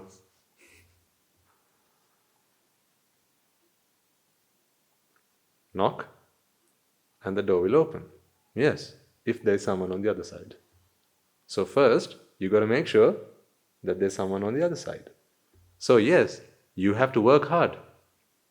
Hard work will earn you money. But before you work hard, you got to make sure that you have in store the riches, the luxuries, and the money that's due to come your way. It's not because you're working hard now that all of that is coming to you. All of that you stocked up earlier.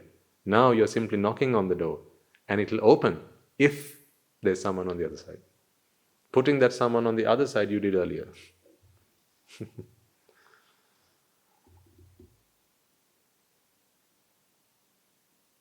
How much should I charge for this lecture? What do you think? Huh? That's why you'll see some people, they'll work their socks off. Day and night they'll toil. From dawn to dusk they'll work. But they have nothing to themselves.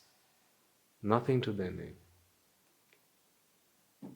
All they'll be left with is exhausted, tired, frail, and weakened by the labor of their own, of themselves, by their labor. Sweat, blood, and tears is all they'll have to talk about. So they'll wonder, how come I work harder than you, but I don't get anything? You don't work half as much as I do. How come you've got everything? Because they don't see that they were knocking on at a door without anyone behind it. They didn't put that guy there to open it when they were ready to knock. That's why. They don't tell you this story because they don't know how that happens. They won't teach you that at school. They'll say knock and the door shall open, but they don't tell you that you have to put that guy on the other side first. Because they don't know how that works. Because in economy, they don't teach you that.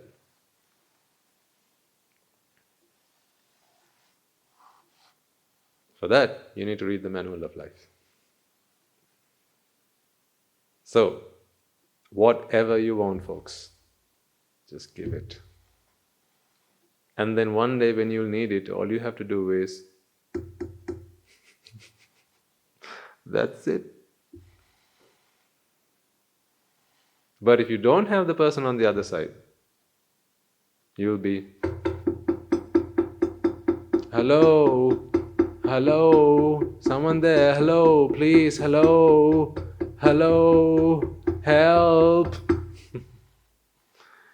You don't need all that. Just make sure there's someone on the other side and then do. That's it.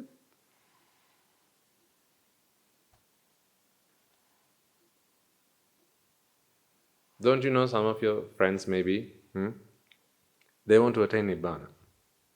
They'll book a flight and they'll get on a plane and they'll go to Dambadiva for that. You walk here. What's the difference? You do. They do the other one. If you ask the both of them, why are you doing this? For Nibbana.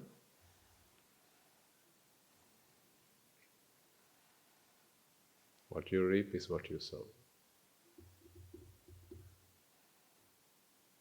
That is why Guru Thero always says, that's why he's always going on about merits. He's always going on about, give, whatever you have, give. If you're the poorest man alive, give half of every grain of rice you get to eat. Give half away.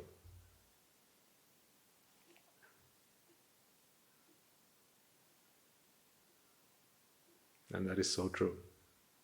Otherwise, what you'll be doing is you'll end up, just knocking your bones out, wearing them out, knocking away. But you'll be banging on that door and it won't be opened because there's no one on the other side to open it. No one's there to hear you. That's why they say, giving starts the receiving process. You're here today because you have helped others to gain wisdom. That's what you've done. This is where, all those CDs you gave people, now they're counting. All those times where you held someone by the hand and said, come on, let's go to the monastery today. That may be in this birth, but in previous births. Maybe there was some other philosopher. Maybe it was Aristotle. Who knows? Back then. But instead of going on all by yourself, you took a friend with you. Say, come on, man, there's this guy, he says he's got something he wants to say, and I think he's got a point. Let's go and talk to him. Let's go and listen to him. Let's see what he has to say. You pulled them by the hand. You took them with you, and every time you did that, you released that force into the universe. You did it then in the name of happiness. You said, I'm going there to find something, the answer to the riddle of life, and one day, I'll find it. Now that's coming back.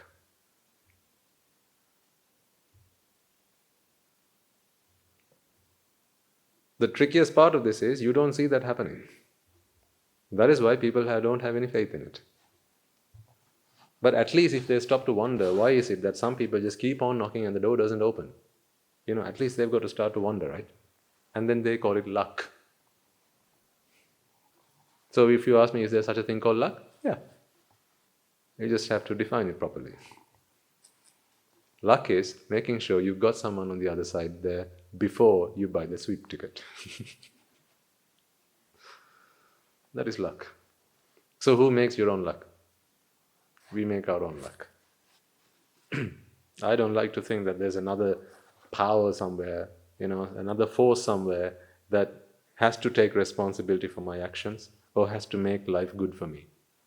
No.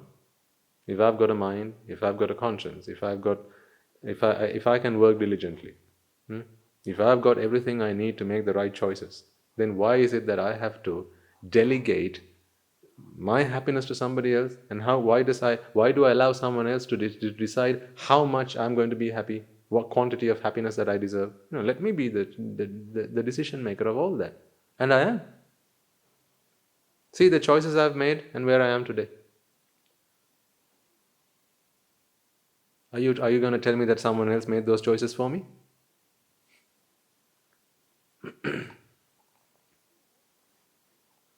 I often tell our Swami Maharaj, and the fact that I can't imagine what I've done to have the best teacher in this world. You come here once a week to listen to Guru Maharaj.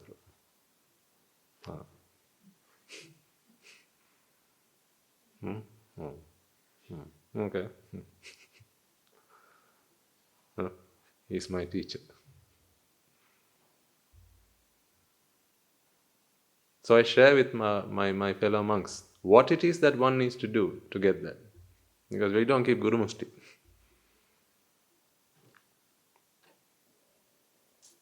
It is me sharing with others how you can get yourself a good teacher that got me him in the first place. Therefore, you can count on me to share with you openly and honestly everything that one needs to do to get themselves a good teacher, because that is what I have done better than anything else in all of samsara.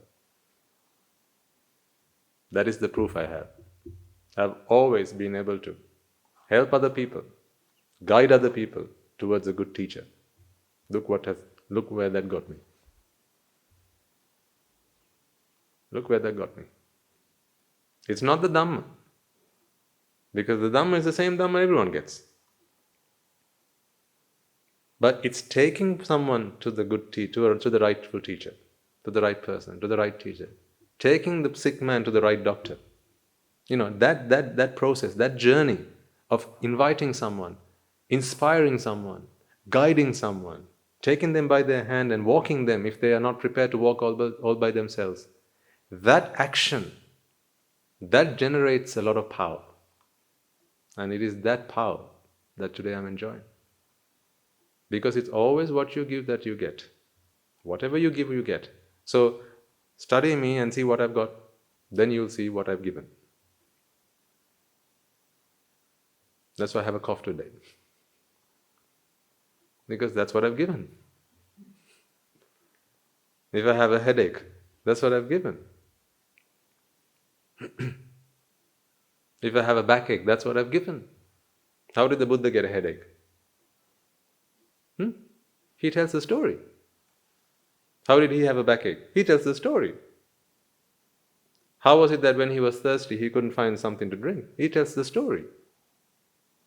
Ananda, in one occasion in one of my previous verses, I had done this. That is why I did not deserve that sweet cake that the lady offered me. I hadn't given it, so I was not due to receive it.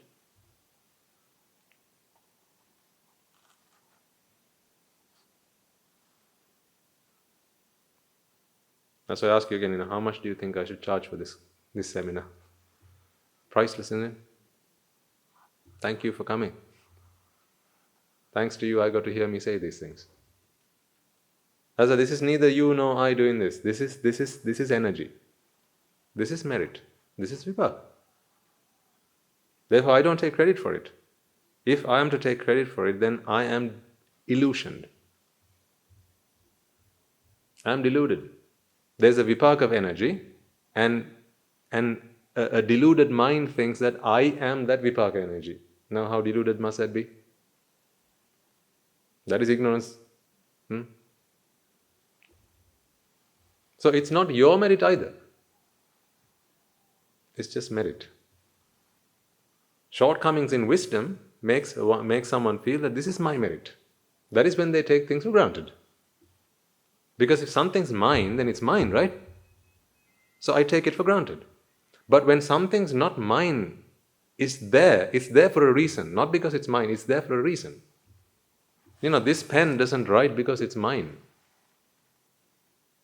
This pen writes because there's ink in it and the nib works. It's not dried up. That's why it writes, not because it's mine.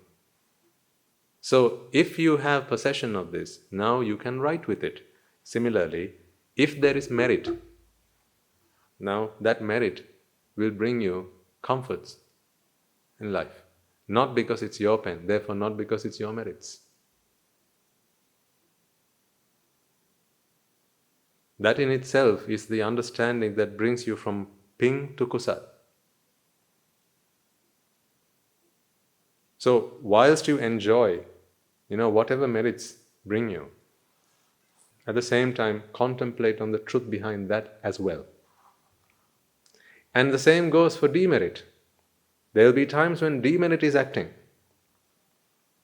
All those backaches and headaches and leg aches and this aches and toothaches and all those aches. As well as when you lose things, right? When something that is useful to you is taken away from you. Reflect on the fact that is demerit, not my demerit, demerit. You can make it yours if you want. Isn't it? When those robbers, right, when they came and beat up Mugalan Maharatan Vahanse, was that merit or demerit? Demerit. Was it his? No. That was not his. If the body was not his, then how is the beat in the body his? Madam?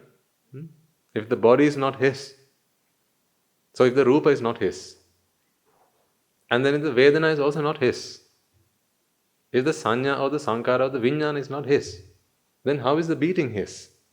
If so, how is the vipāka his? But had he not been an arahant, he would not have had that comprehension. That knowledge wouldn't have been perfected. In which case, he would have thought that the rupa is his, my body. Therefore, the vedana is his, the sanya is his, the sankara is his, and the vijnana is his. Therefore, the beating is his. Therefore, whose vipāka? My vipāka, his vipāka. This is not your vipāka. This is vipāka, and then you happen. That's what happens. There is vipāka, and then you happen.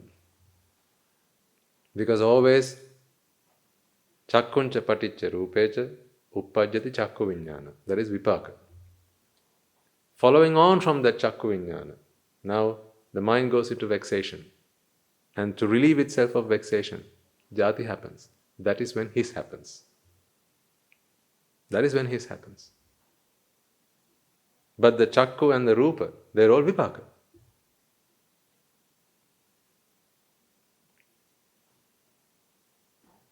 Isn't it? Chakkuncha paticca rupeja uppajjati chakku vijnana. So the eye comes first as vipāka. The rupa comes as vipāka. Their contact happens as vipāka. And out of contact, the thought arises due to vipāka. And the purpose of this thought is to mind that object. What object? The sight object. Minding your own business. That's what the mind does. So as soon as the rupa comes, now the mind process is ready to analyze it, to interpret it.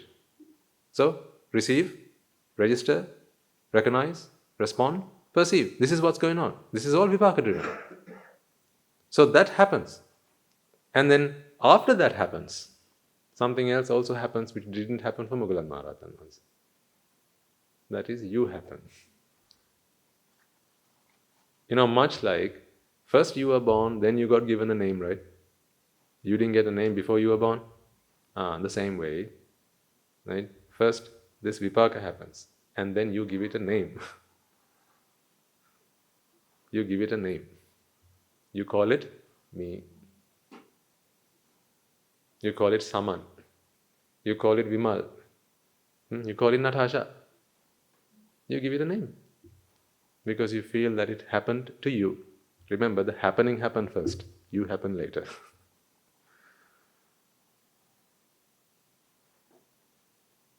You happen later. The right process happens first, and the corrupted process, the corruption of that process happens later. What comes first, the software or the virus? Software comes first, virus comes later. What came first, lungs or pneumonia? The lungs come first, pneumonia comes later. That's why always the right thing comes first, the wrong thing comes later. That's how always it works. How it always works.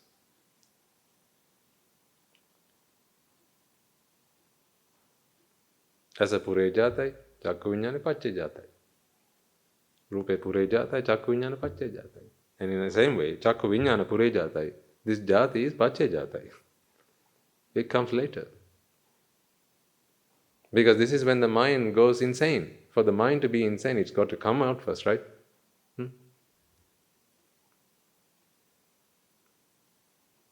So first events happen, then you happen. So really what you are all reporters of things that have happened to you. Although we have this present continuous tense, that's a lie. You can only really speak in past tense. So I am seeing is nonsense. I saw. The moment you say I, you can only complete that sentence with the past tense. You can't say I am seeing. No, that's not how it happened. Yes, seeing is fine. But if you say I, now you have to say saw. Because the seeing happened first, I came later. So if I came later, then I saw, not I'm seeing. Yeah, I'm trying to put it in various and numerous ways to help you figure this out. So I recognize this, understand this is what's going on. So never therefore fall for this lie. You will feel a self, yes, but always be conscious and aware that this self is simply a hallucination. This is the mind gone insane, the mind gone weary. This is what's going on. So conscious of that, now you recognize that this is not sukha but dukkha. That very recognition is what steps you from ayoniso manasikara to yoniso manasikara. Because when you're in ayoniso manasikara, you think that I am, yes, I am. What's the problem? I am. But when you begin to understand that no, not I am, there's a process, and that makes this mind feel that there's an I. Now that thinking itself, that thinking pattern itself kicks you into conscience. This is yoniso manasikara. So then, whatever you feel as an I, the emotions that you go through as an I, the sorrows and the grief and the fear that you feel as an I, you know these are simply creations of the mind. It's not real. Fear is not something that really exists. It's a nightmare. Wake up.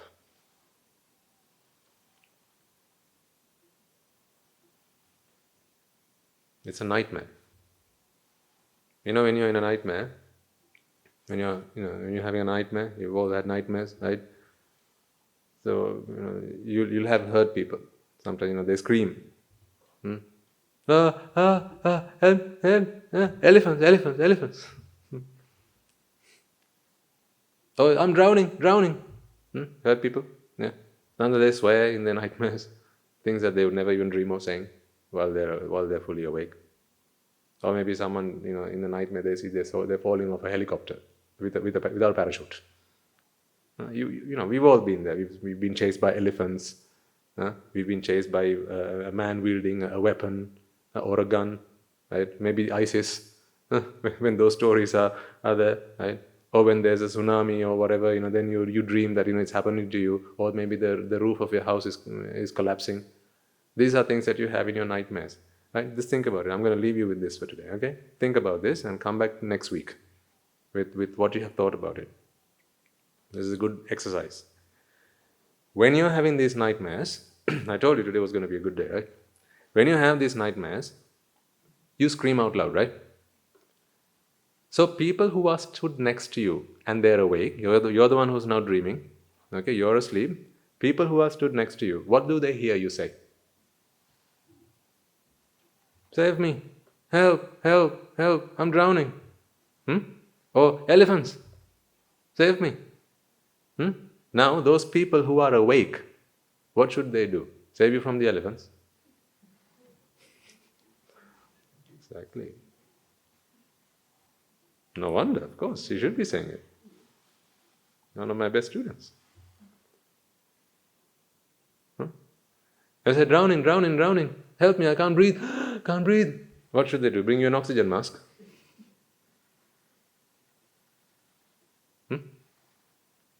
What do they do? No matter what you say, they'll only do one thing. Wake up.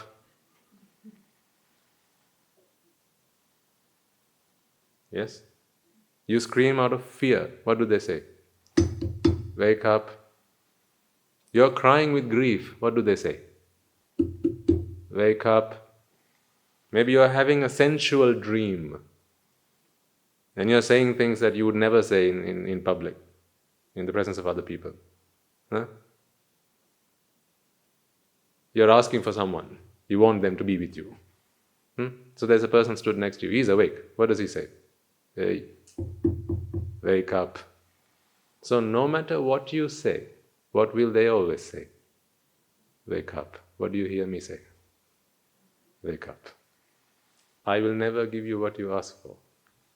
If what you're asking while you're in your nightmare. Because that is not what you need.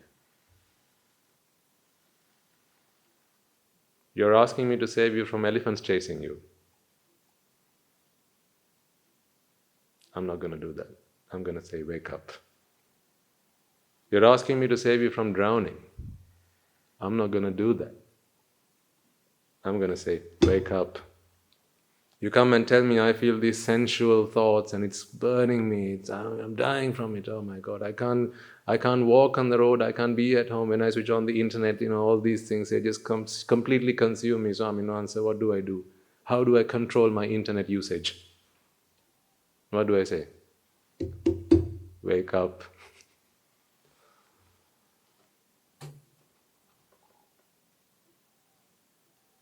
Because you have all these problems because you are still asleep. These are nightmares. These are nightmares. That's why a noble friend will only ever say one thing: wake up. All these things you're crying about are things you're crying about because of jati. You're crying about jara, you're crying about marana, you're crying about shoka, you're crying about parideva, you're crying about dukkha, you're crying about domadasa. About lamentation and discontentment and suffering and grief and annoyances and frustrations. These are the things you're crying about. But when you come to us, all we'll say is, no, forget the grief. Fear, leave it. Sorrow, grandmother died, leave it. Mother sick, leave it, man. Addicted to porn, leave it. Drugs, TV. Wake up, yaar. Wake up.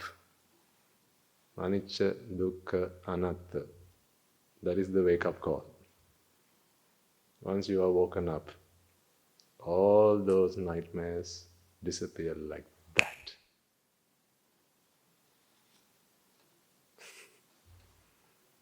When you are in jati, you have 11 great fires to deal with. But if you come here and deal with jati, put that out, 11 goes out.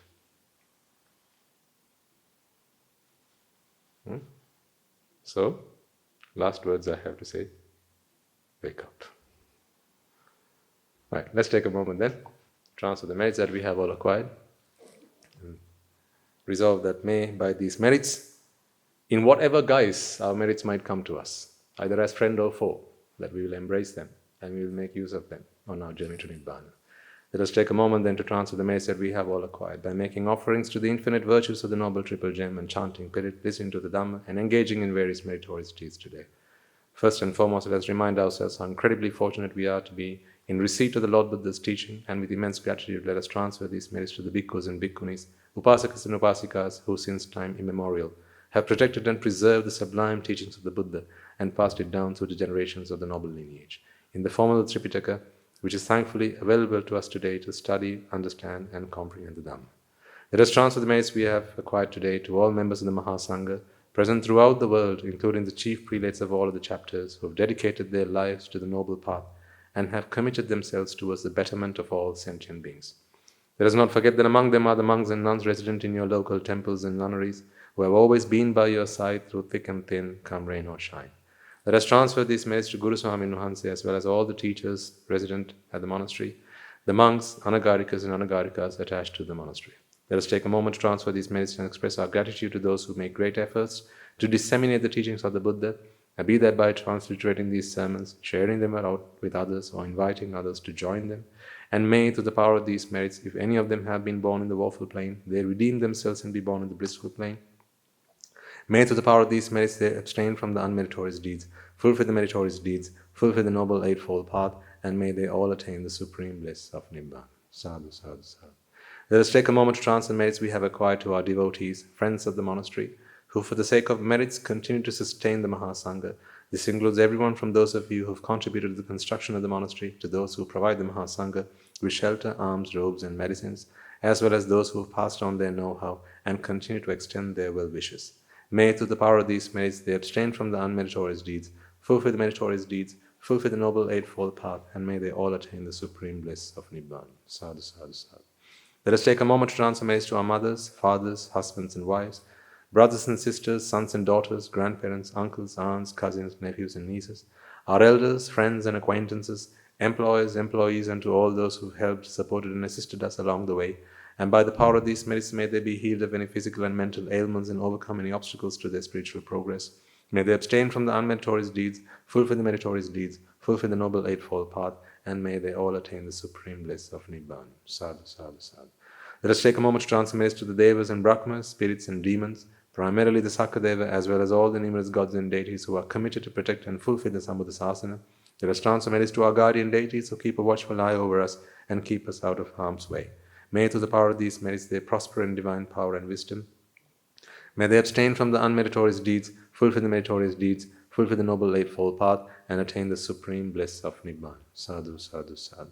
Let us take a moment to transfer merits to our ancestors who have predeceased us, and to all those who have been families, friends, and acquaintances in this infinitely long journey in samsara, and to those who have helped, supported, and assisted us in any way, shape, or form they could.